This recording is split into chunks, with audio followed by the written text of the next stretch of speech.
Rahul, picking on the theme of law, right? I mean, with Arogya Setu, I mean, in full disclosure, we know that you have also advised the government, right? And one of the challenges is that, there was a certain assumption, right? That your data is going to be retained for a certain number of days. And now today, the Empowered Group has come out which with a mandate which looks a little conflicting and which seems to indicate that for about 180 days, NIC is going to keep this data, right? And all of it, I think, goes to the larger point that there's no legislative backing to some of what has happened in the last, month or so, right? I mean, that's one part of the problem. The other is, can we bake in some of these protections into the code itself, right? I mean, we are increasingly in a scenario where a lot of these concerns can be addressed at the code level, and you have, I mean, looked at Aadhaar quite in a quite detailed manner, right? And there too, some of these questions had come up in the past, especially questions of data security, right? And ensuring that the data is not accessible to multiple authorities to avoid the building up of a sort of digital panopticon, right? So there are two different parts really to my question. One is, why do we need a law, and what does the law do? What kinds of safeguards and trust can a law help in building? And similarly, what can technology do in parallel to build these, same positive consequences, and lead to a more virtuous cycle rather than distrust? Sure. No, I mean, excellent questions. And I'd like to pick up on what Justice Sri Krishna said in his opening remarks, which is that, look, the ideal law at this point in time would have been the PDP bill.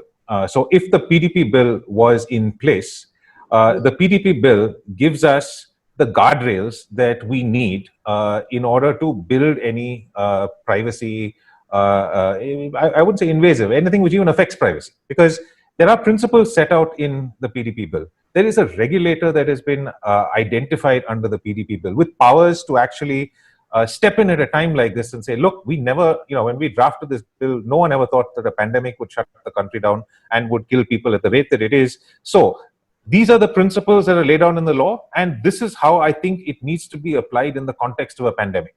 It would have been extremely helpful to central, state government, etc., to have these guardrails. It's a two-stage guardrails. One is the guardrails of the principles, and the principles are well articulated. Purpose limitation, use limitation, data minimization, data deletion, data retention, all of these principles are very, very clearly articulated in the PDP bill. But there is not one word in the PDP bill of what to do when there is a pandemic, and rightly so, because no one predicted it.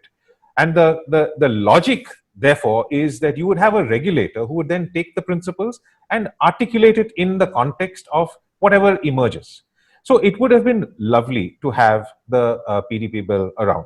But as you said, the second point that you made, which is that we can still work it into court. And so when I was invited by the government of India to help draft the privacy policy and help with the privacy aspects of this, the way I thought about it was, let's just assume that the principles of the PDP bill are the principles that would guide the creation of the privacy policy. And then let's go down principle by principle to see what we can implement actually into the code. So if you look at the privacy policy, it has a very specific, narrowly drafted purpose limitation provision. So it says that it identifies the types of data that is collected very specifically. There is no, I would challenge anyone to find any equivalent of etc., including which is what lawyers like us constantly use, because we know that we can never think of every eventuality. I challenged the developers, and quite frankly, they were very happy to participate in this exercise to say, look, tell me everything that you need. Don't say, look, I might think of something later, because if you think of something later, you have to go out and change the privacy policy. You have to be specific about your purposes. So first, purpose is very clearly mentioned, including one provision right at the bottom which says it shall not be used for any purpose other than those listed above, very explicitly saying that. The second is anonymization, and now this is not the anonymization that Justice Sri Krishna refers to in the PDP bill. This is more along the lines of the de-identification that he refers to. So as soon as you register, your identity is stripped off, which means your phone number and your name is taken out, replaced with a random number, And in all your transactions with the app going forward, it's that random number that actually is used.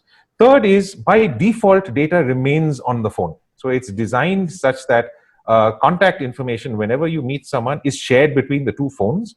And quite frankly, as long as it remains on the phone, there is very little risk, because there is only you who has that information. It's encrypted. You can't see who you have come in contact with. It is only if you turn COVID positive that the data is pulled from the phone and sent to the server. And if you think about the percentages, it's, at this point in time, I think we're at about 97 million users. I think maybe 10, 12,000 users data has been pulled. These are all the people who have turned COVID positive and who have the Arogya Setu app. So if you look at the proportion of the number of people whose data is still on the phone, it's a very heavy proportion. And then finally, we've got a rigorous data deletion mechanism. So, as Justice Srikrishna said, what if the data is used for something else? Yes, that is a concern, because if you leave data around, it is valuable. And the more you accumulate the data, the more valuable it becomes. So the data is deleted from your phone on a 30-day rolling cycle, which means, if you've had the app for 30 days today, tomorrow the first days of worth of data will be deleted, and day after the second, and so on, until there is no data left on your phone after the pandemic is over. If the data is pulled to the cloud and you don't turn COVID positive, your data is deleted in 45 days. And if you do turn COVID positive, your data is deleted 60 days after you are declared to be healthy. So there is a built into code, there is a mechanism to remove the data in a specified manner at a specified time.